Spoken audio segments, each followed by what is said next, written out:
Tell me, soldier, do you even know what you are looking at? The man in the silver waistcoat said it loud enough for the whole table to hear, and he meant it to carry. I was the officer of the watch that night, standing 2 paces behind my sentry in the long gallery of Harnford House, and I felt the question land on the back of Corporal Bray's neck like a thrown glove. Bray did not move. He stood at the foot of the marble plinth where the Founder's Cup sat under its dome of glass, his eyes forward, his white gloves still, the lamplight running gold along the brass of his tunic. He gave the man nothing, and the man, the way that kind always does, took the silence as permission to go on. "Because I'll wager you don't," he said, swirling his glass, turning to his companions. "Look at him. Posted to guard the finest piece of silver in 3 kingdoms, and to him it's a teapot. A common eye. No training, no feeling for it. They put a fence around the treasure and call the fence a man." There was laughter then, the soft, well-fed laughter of people who have never once been told to be quiet. I marked the faces. A woman in deep green with a lorgnette she did not need. A thin gentleman who kept touching his own cufflinks. And at the center of them, the one in the silver waistcoat, whom the others called Vane, Master Eldwin Vane, I would learn, the most celebrated connoisseur of metalwork in the realm, a man whose word could make a piece priceless or worthless between the soup and the fish course. He had come to Harnford House for the unveiling gala, the one night every year the house opened the long gallery and let the great collectors walk among its treasures. And the treasure they had all come to see was the cup behind my corporal's shoulder. I want you to understand what that cup was, because the whole of this night turns on it. The Founder's Cup of the House of Harnford. 2 feet of worked silver, a chalice and a tower at once, banded with a frieze so fine that the figures on it seemed to breathe, a column of men crossing a river, the water raised in the metal in thread-thin lines you could not see were separate until you put your eye to them. Below the frieze, around the foot, ran a line of letters so small that the gala had set a jeweler's loop on a velvet cushion beside the dome for the guests to use. The house called it the finest piece of secular silver ever made in the kingdom. The collectors called it the standard against which all other work was measured. And not one of them, not Vane, not the woman with the lorgnette, not the auction house men murmuring in the corners, knew the name of the man who had made it. The maker's mark on the foot was a single-struck symbol, a small open hand, and no record in any guild book matched it to a living craftsman. It was, they all agreed with great satisfaction, a beautiful mystery. I tell you that now so you will feel what I felt later. At the time, all I knew was that a famous man was using my sentry for sport. "Ask him," Vane said, warming to it. "Go on. Ask the statue what makes it great. Ask him about the chasing, the repoussé, the burnishing. He'll tell you it's shiny." The thin gentleman laughed into his cuff. The woman in green lowered her lorgnette and looked at Bray the way you look at furniture. "It's almost sad," she said. "A man could stand his whole life beside a thing like that and never see it." I will tell you what I was thinking, behind my own still face, because that is the only fair way to tell this.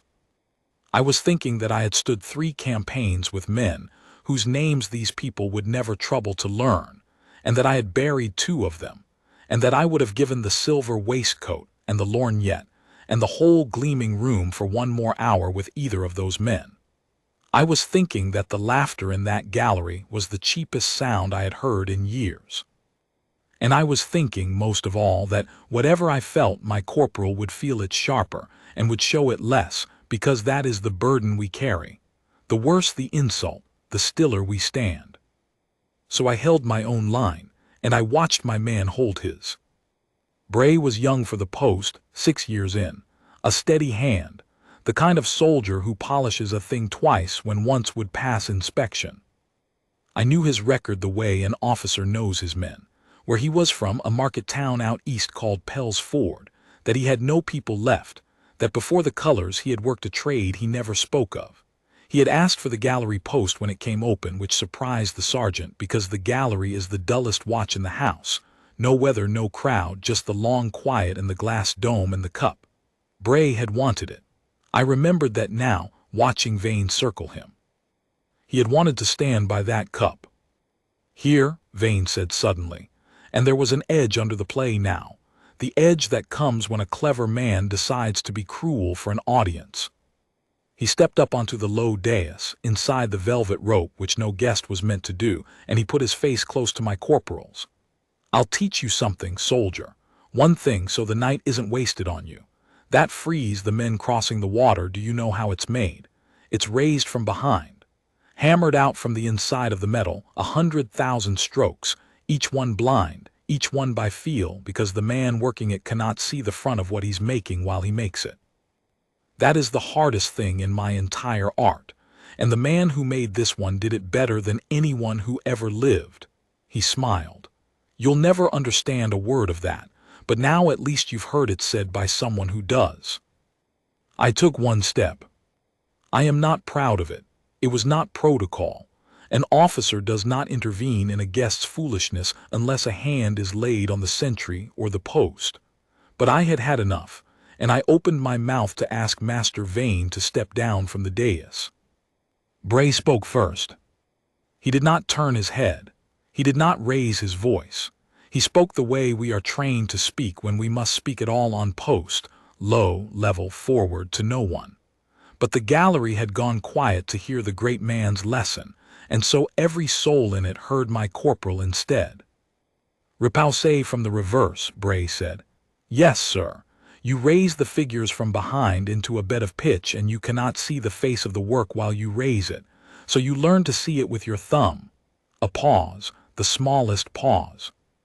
The water is the hard part, sir, not the men. The men are deep relief, and the eye forgives a deep relief a great deal.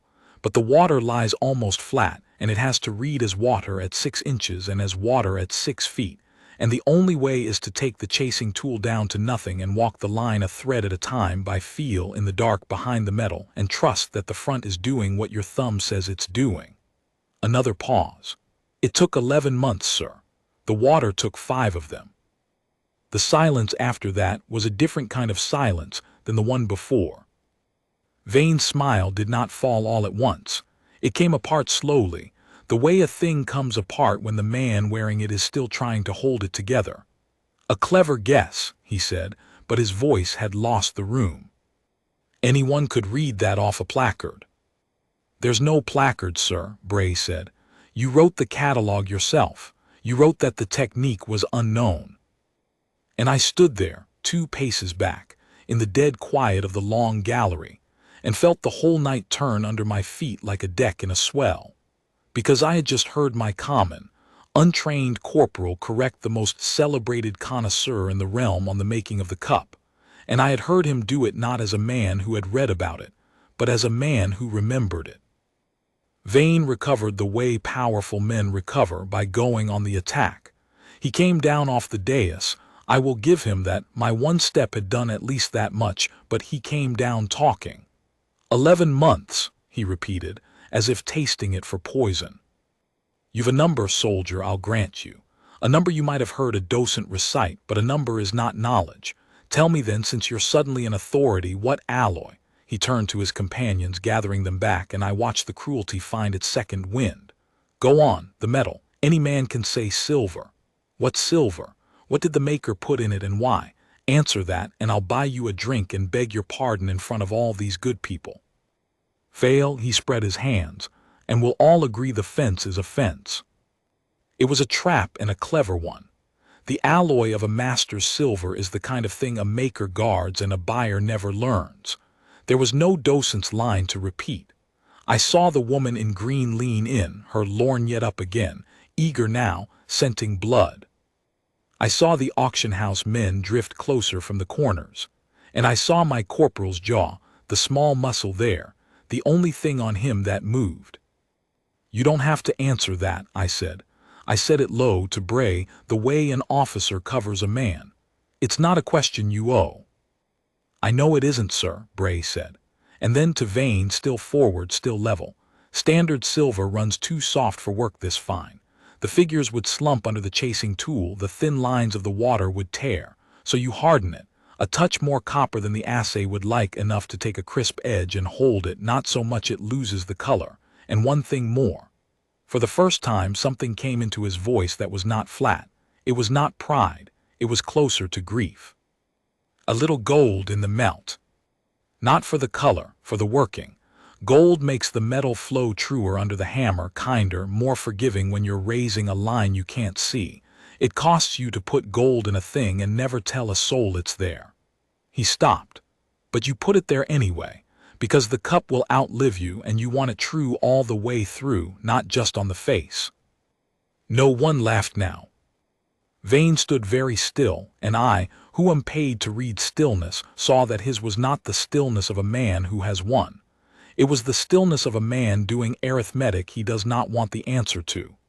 There is, he said slowly, no published assay of the Founder's Cup. The House has never permitted one. The composition of that metal is not known to me, and I have spent 30 years in pursuit of exactly such things. He wet his lips. So either you are guessing, soldier, and guessing in remarkable detail, or you have seen an assay that does not exist. His eyes had changed. The contempt was draining out of them, and something far more dangerous to his evening was filling the space: curiosity. Who told you these things? No one told me, sir, Bray said. Then how do you know them? And there it hung. I felt the whole gallery hang on it with him, the green woman, the cuff-linked man, the auction-house men, the gala guests who had drifted in from the other rooms when the silence spread, the way silence spreads at a party, drawing people the way noise never can. 100 people now, in the long gallery, and at the heart of it one connoisseur in a silver waistcoat and one corporal in a brass-buttoned tunic, and a question on the air that I already half understood and could not yet believe. Bray did not answer it. He brought his eyes back to forward, to the middle distance over Vane's shoulder, and he became again exactly what they had called him: the fence, the statue, the man who guards the treasure and is not asked to understand it. He had said his piece. He would say no more. I knew that posture. I had drilled it into 100 men. It is the posture of a soldier who has decided that the rest is above his station, that an answer would be a kind of boast, and that he would rather be thought a fool who got lucky than a man who put himself above his post. It is, I think now, the proudest thing I ever watched a man refuse. But Vane could not let it lie. A lesser man might have walked away muttering, called it a trick, saved his face among his friends. Vane was not a lesser man, whatever else he was. He was, under all the cruelty, a true scholar, and a true scholar is helpless before a real question. He looked at Bray, and at the cup, and at Bray again, and I watched the great connoisseur do the one thing none of his companions could have predicted. He stopped performing for them entirely. He forgot the green woman and the cufflinks and the watching crowd. He stepped close to the glass dome, not the dais now, just the glass, and he looked at the foot of the cup, at the line of letters too small to read, and at the maker's mark beside them. The hand, he said softly to himself, the open hand. Master Vane. It was one of the auction-house men, a careful gray person who had been hovering at the edge all evening. Perhaps we might move along to the... Be quiet, Vane said, not unkindly, not even loudly. He did not look away from the mark. The maker's mark on this cup is an open hand. It appears in no guild register in the kingdom. I have personally written to 7 guilds across 3 realms asking after it over 11 years. Every one of them wrote back that they had no record of a smith who struck an open hand. He turned at last and looked at my corporal, and his voice when it came was stripped down to nothing, just a man asking the only thing that mattered to him in the world. Why, he said, does the open hand mean that the maker is owed nothing? Because that is what it means. I worked it out years ago and could never prove it. An open hand, palm up, empty. A man who made the finest thing in the kingdom and signed it with a sign that says, I claim nothing for this. I am owed nothing for this. It is given. He took a breath that shook. I have wanted for 11 years to find the man who could be that proud and that humble in the same small mark and shake his hand, and I was told 100 times he must be long dead, because no living smith of that rank would hide. And tonight a corporal of the watch tells me the alloy of a metal no one has assayed. His eyes did not leave Bray's face. So I will ask you once more, and I will not mock you again as long as I live, and I am sorry, truly sorry, that I mocked you at all. How do you know these things? I held my breath with the rest of them. And Corporal Bray, who had given them nothing all night, who had stood while they called him a fence and a statue and a common eye, broke his stillness at last, not with a speech, not with a flourish, but with the smallest motion a man can make. He raised his right hand, white-gloved, the way we raise it only on order, and he held it up between himself and the great connoisseur, palm forward, open, empty. The same sign that was struck into the foot of the cup. "Because I made it, sir," he said. "I have stood in rooms when a shell came in close, and the world went white and silent for a beat before the noise. The gallery went like that. 100 people and not one sound, not a glass set down, not a breath drawn loud. The woman in green had her lorgnette up and frozen halfway to her eye. The cuff-linked man's hand had stopped at his wrist. And Master Eldwin Vane, the most celebrated connoisseur in 3 kingdoms, stood before my corporal with his mouth slightly open, and his eyes full of water. He was too proud and too moved to blink away. 'That is not possible,' he whispered, but he did not mean it. I could hear that he did not mean it. He meant, 'I do not want it to be possible, because if it is, I have spent the evening being cruel to the one man in this kingdom I have most wanted to meet.' It was finished the year before I took the colors," Bray said. He had lowered the hand. He was forward again, level again, but something had eased in him, the way a held breath eases. "I was 23. My master had died and left me his bench and his pitch and his hammers, and a commission he hadn't lived to start. The house wanted a cup for the bicentenary, and he'd taken the work, and when he was gone they let me try, because no one else would touch a piece that size on a dead man's promise. I worked it 11 months in a shop the size of this dais. I raised the water by feel for 5 of them, and I tore it through twice and started the band again twice, and when it was done I struck my master's mark on the foot, not mine, because it was his commission and his bench and his name should carry it." He paused. He struck an open hand. He used to say a maker who signs to be remembered has already spoiled the work. "So that's the hand on the cup, sir, his. And mine under it, because I never made another." "Why," Vane said, and his voice cracked clean across the word, "would a man who could make that, why would you put down the hammer and pick up a rifle?" I wanted to know it too. 6 years I had had this man under my command, and I had not known I was commanding the maker of the Founder's Cup. I had inspected his boots and his brass and signed his leave, and never once suspected that the steadiest pair of hands in my watch had raised the finest silver in the realm. "There was a war on, sir," Bray said simply, "and I had no people and good hands, and the hands the colors needed were just hands, steady ones, hands that don't shake when it counts. I gave them what I had. When it was over, the bench was cold and my master was still dead, and the trade felt like a thing that belonged to another man." He looked, for the first time all night, at the cup itself, up through the glass dome at the band of figures crossing the silver river. "And then the gallery post came open, and I thought I could stand by it. I couldn't make another. I'd nothing left to say in metal, but I could stand by the one I made and keep it, and that would be enough." His jaw worked once. "I asked for the dullest watch in the house so I could stand by the proudest thing I ever did, and no one would ever have to know it was mine. That's all I wanted, sir, to keep it, not to be known for it." And I understood then why he had taken everything they threw at him without a flicker. They had called him a fence around a treasure. They had not known the fence had built the treasure with his own 2 hands and asked for nothing but the right to stand beside it in the dark.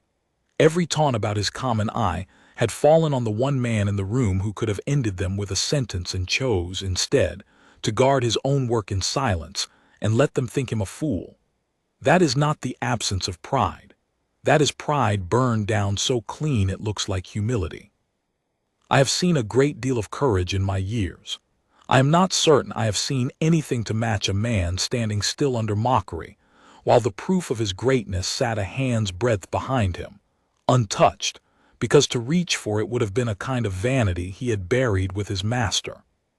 Master Vane did a thing I will remember to the end of my life. He knelt. Not low, not theatrically. A connoisseur in a silver waistcoat does not throw himself on a gallery floor. But he went down on one knee before my corporal, an old man going down stiffly, and he took off the loop that hung on its ribbon round his neck, the jeweler's loop through which he had judged 10,000 pieces and built a name that could break a craftsman with a frown, and he held it up to Bray in both hands the way a man returns a borrowed sword. For 30 years, Vane said, and now he let the room hear him, because he had spent the evening making the room hear his cruelty, and he meant to spend what was left making it hear his shame. I have walked into rooms like this, and decided who was worth my notice and who was furniture. Tonight I looked at the finest craftsman alive, and I called him a fence. I told 100 people he could not understand the thing he made. I stood on the dais of his masterpiece and lectured him on his own technique. He drew a breath. There is a word for a man who does that, and it is not connoisseur. I have spent my life learning to see, and I could not see the one thing in this gallery that mattered. I am ashamed. I will say so to every soul who heard me mock you, and I will say so in print where it costs me something. He pressed the loop forward. And I will never need this again to know a great man when he is standing in front of me. Take it, please, from the fool who could not. Bray did not take it. He could not. Both his hands were the king's now, not his own, and a sentry does not accept gifts on post, and we both knew it. But he looked down at the kneeling man, and something in his face I had never seen there came up to the surface and stayed. "Get up, sir," he said gently. "You don't kneel to me. You knelt to the work just now, and the work doesn't need it either. Keep your glass. You'll need it for the next man's silver, and you'll look at it kinder now, I think." A pause. "That's worth more than my pardon, but you have it freely."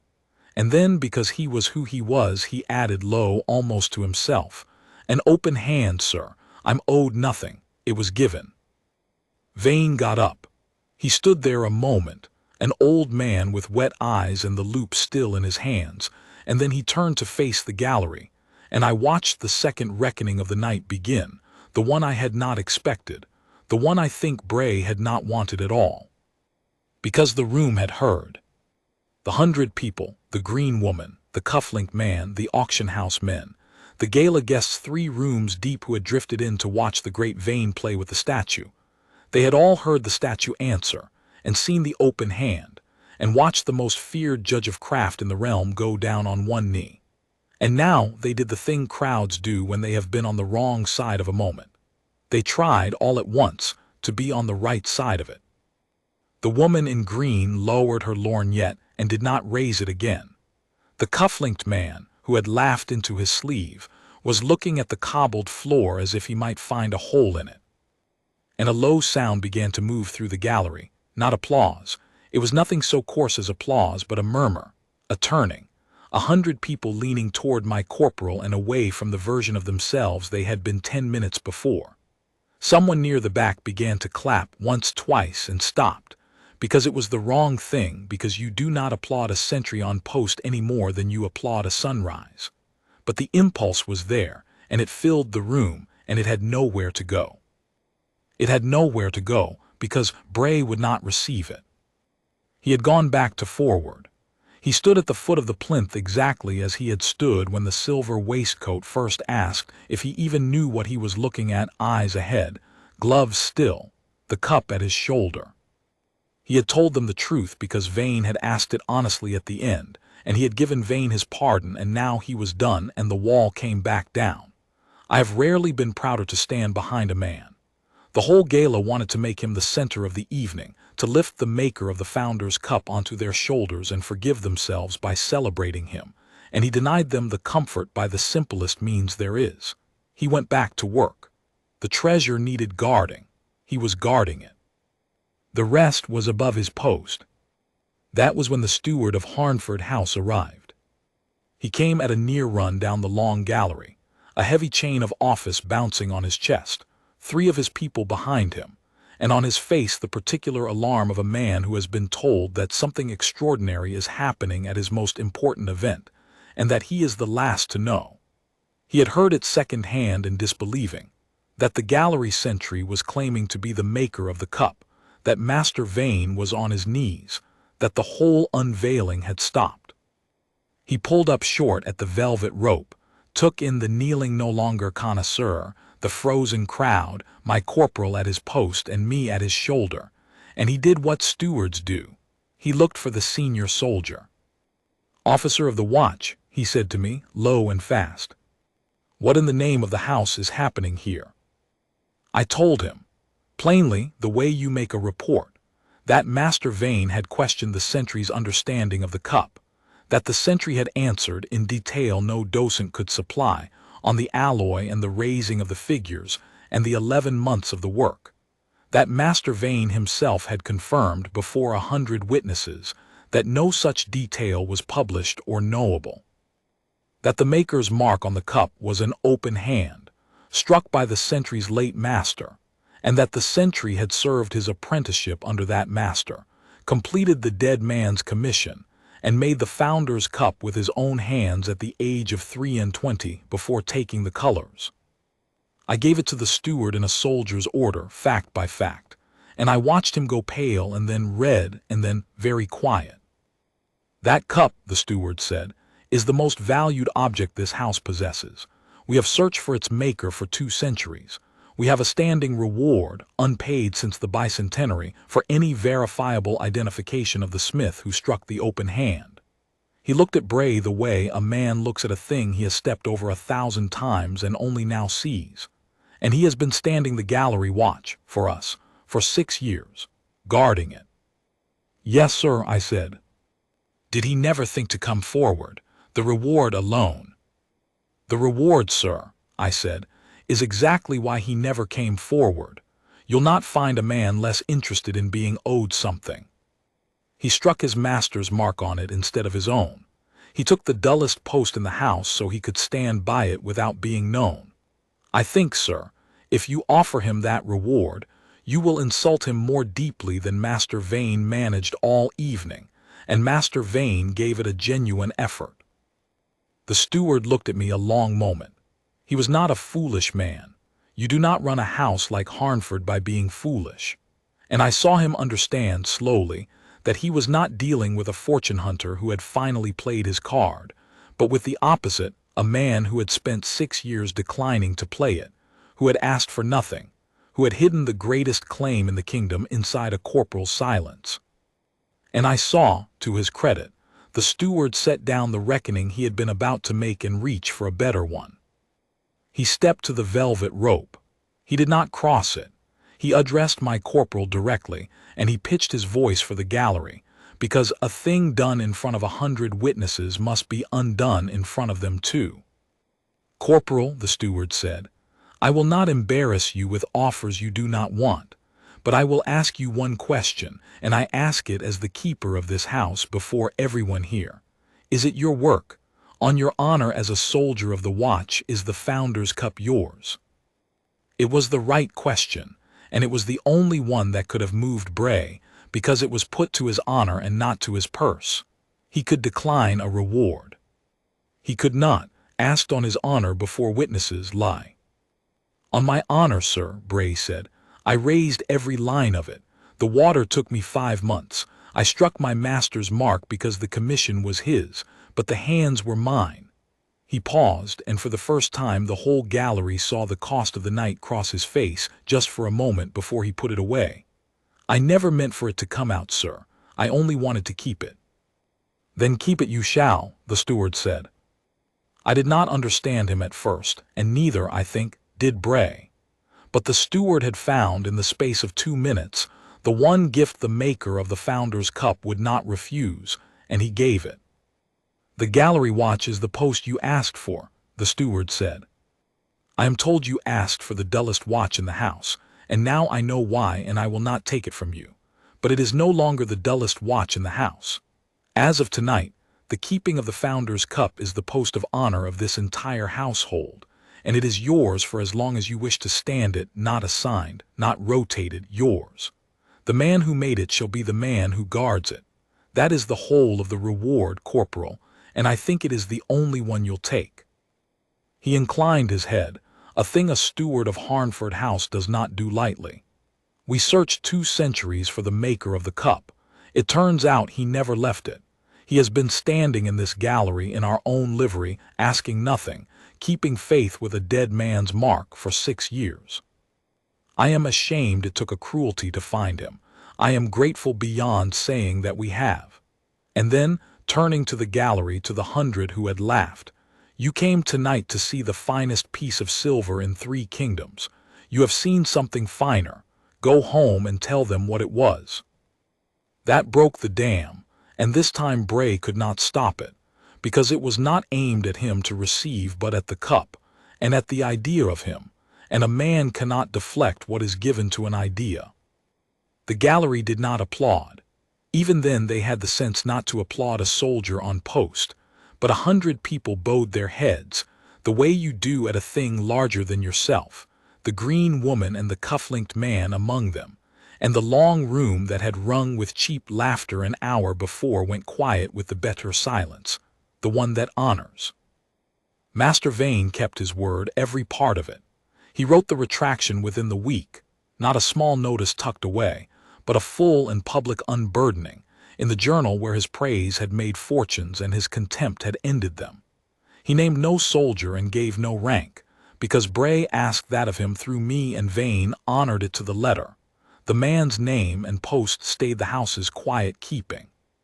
But he wrote that he had spent 30 years mistaking the loud for the worthy, that he had stood in a gallery and lectured a master on the master's own hand, that the open hand on the foot of the founder's cup was struck by a maker who claimed nothing, and that he, Eldwin Vane, had finally learned what the mark meant by being humbled beneath it. He wrote that the finest craftsmen he had ever known were the ones who did not need him to say so, and that he had wasted half his life among the other kind. It cost him that piece. 3 collectors he had ruined wrote to thank him. A great many people who had feared him stopped, and a few who had only flattered him fell away, and Vane, by every account I had after, was the lighter for it. He came back to the gallery once a month after that, on the quiet days, and stood at the rope a respectful distance off, and looked at the water in the silver for an hour, and nodded to my corporal and left without a word. They never spoke again, the maker and the connoisseur. They didn't need to. The whole conversation had happened on one knee, on a gala night, in front of everyone. As for the rest of them, the woman in green, the cuff-linked man, the gala crowd who had leaned in to watch a great man crush a small one, I cannot tell you they were all remade. People are not remade so easily. But I can tell you that the story went out of that gallery the way only a true story goes, mouth to mouth, growing nothing, needing nothing added, and that for a long while afterward the connoisseurs of the realm were a little less quick to look at a working man and see furniture. The tale of it did that. The tale of the night the most celebrated eye in 3 kingdoms could not see the maker standing in front of him, and the maker owed everything, asked for nothing but to keep his own work in the dark. That is a story that teaches better than any sermon, and it taught for years. Bray stood the gallery watch 11 more years. I left the house before he did. A soldier goes where he is sent, but I came back, the year I retired, to the unveiling gala, and I walked the long gallery in a coat with no rank on it, an old officer among the collectors, and I found him at the foot of the plinth. Older, grayer at the temple under the bearskin. Eyes forward, gloves still, the cup at his shoulder, the water in the silver catching the lamplight exactly as it had the first night. The placard beside the dome had changed. It no longer said the maker was unknown. It said the cup was kept by the man who made it, and it said no more than that, which was all he would allow, and it was enough. I stood a while at the rope, the way Vane used to, a respectful distance off. I did not speak to him on post. I knew better than any man alive that you do not. But when the gala thinned and the last of the collectors had drifted out and the gallery was nearly dark, I stepped close, just for a moment, and I told him what I had wanted to tell him for 11 years and never had the standing to. I commanded a great many men, I said. I never commanded a better one, and I never knew the whole time that I was standing behind the finest pair of hands in the kingdom. He did not turn his head. He was on post. He would not. But the small muscle in his jaw moved once, the way it had the night the silver waistcoat asked if he even knew what he was looking at. And when he answered me, his voice was the same low, level, forward thing it had always been. "You were standing behind a soldier of the watch, sir," he said. "That's all I ever needed you to see." A pause, and then the smallest warmth, the closest thing to a smile a man gives at attention. The hands were just lucky enough to keep two good things in one lifetime, the cup and the post. He breathed out. "An open hand, sir. You're owed nothing. It was all of it given." I left him there in the lamplight, the maker guarding the maid, asking for nothing, keeping faith with a dead man's mark and a younger man's vow. And I have thought in the years since about the silver waistcoat and the lorgnette and the cheap bright laughter, and about how sure they were that the fence could not understand the treasure. They were looking, all of them, for the maker of the finest thing in 3 kingdoms. And he was the one man in the room they had decided was not worth looking at. The proud eye sees what it expects. The humble hand makes what it is given to make and signs it owed nothing and stands by it in the dark. I learned, on a gala night in the long gallery of Harnford House, which of the two is the rarer thing. It is not the eye.